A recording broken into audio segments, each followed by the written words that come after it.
Pergi sekolah panjat pagar, dah besar kurang ajar.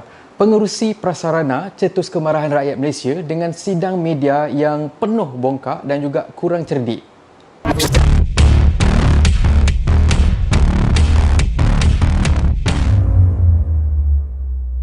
Assalamualaikum guys, welcome back. Pertama sekalinya, officially aku nak ucapkan takziah kepada mangsa dan juga ahli keluarga mereka yang terlibat dengan nahas LRT yang melibatkan dua kereta api yang dikatakan bertembung antara satu sama lain. Dan untuk bagi gambaran yang lebih jelas dan juga info-info berkenaan dengan nahas termasuk tindakan yang akan dilakukan oleh prasarana dekat dalam insiden ni dan juga untuk bantu mangsa-mangsa yang terlibat, prasarana dah pun buat satu sidang media khas yang mana pengerusi prasarana Tajuddin Abdul Rahman wakilkan prasarana untuk bagi update dan juga menjawab persoalan daripada para media. Kami ingin memohon maaf kepada publik dan rakyat jelata, kepada semua.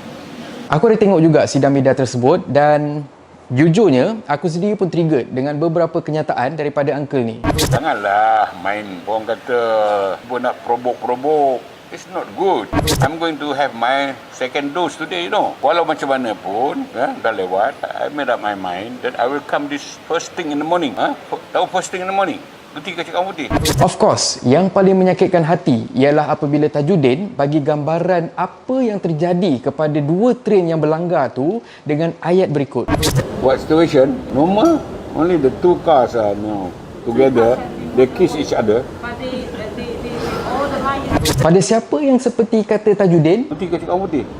Aku ulang sekali lagi. What situation? Normal. Only the two cars are now together. They kiss each other.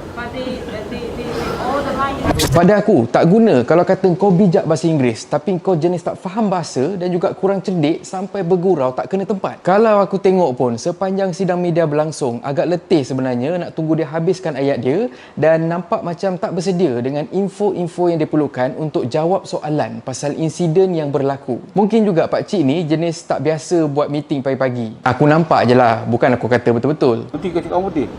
Dan bila aku tengok komen-komen dekat media sosial pun memang ramai sebenarnya yang menghentam dan juga tak berpuas hati dengan cara pengerusi prasarana ni handle situasi. Pada aku, kalau dalam isu Iman Troy, Iman update posting dengan niat untuk sindir dan juga untuk bergurau. Tapi dalam kes Tajuddin ni, ini bukan gurauan. Ini nama dia minta penampar.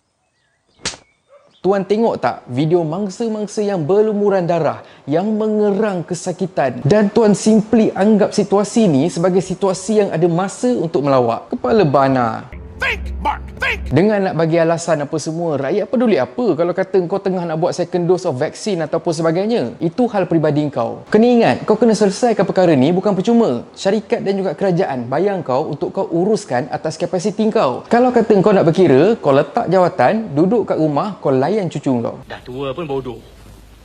Cuma walaupun ramai sebenarnya yang desak Tajuddin untuk letak jawatan, pada aku masih ada ruang untuk dia betulkan perangai dia walaupun dah lanjut usia. Buktikan yang kau memang ada kualiti sebagai orang yang dipilih untuk jadi pengerusi satu organisasi yang besar. Dan untuk prasarana sendiri, aku ada baca headline media yang menyifatkan netizen tak berpuas hati dengan cara prasarana uruskan masalah ni. Yang pertama, pada aku yang bermasalah ialah cara pengerusi prasarana tu yang langsung tak sesuai. Kedua, kita letak ke tepi pengerusi tu, aku pernah berurusan beberapa kali dengan tim prasarana dan pada aku, tim ni adalah tim yang paling efisien, transparent dan juga sangat profesional yang pernah aku jumpa selain daripada MDEC. Kalau korang perasan, dalam sidang media Tajuddin ni, kita sendiri boleh nampak yang tim prasarana sebenarnya yang banyak buat kerja dan pengerusi terima laporan sahaja. Itu pun tindakan dia sama macam cara dia bercakap. Slow gila.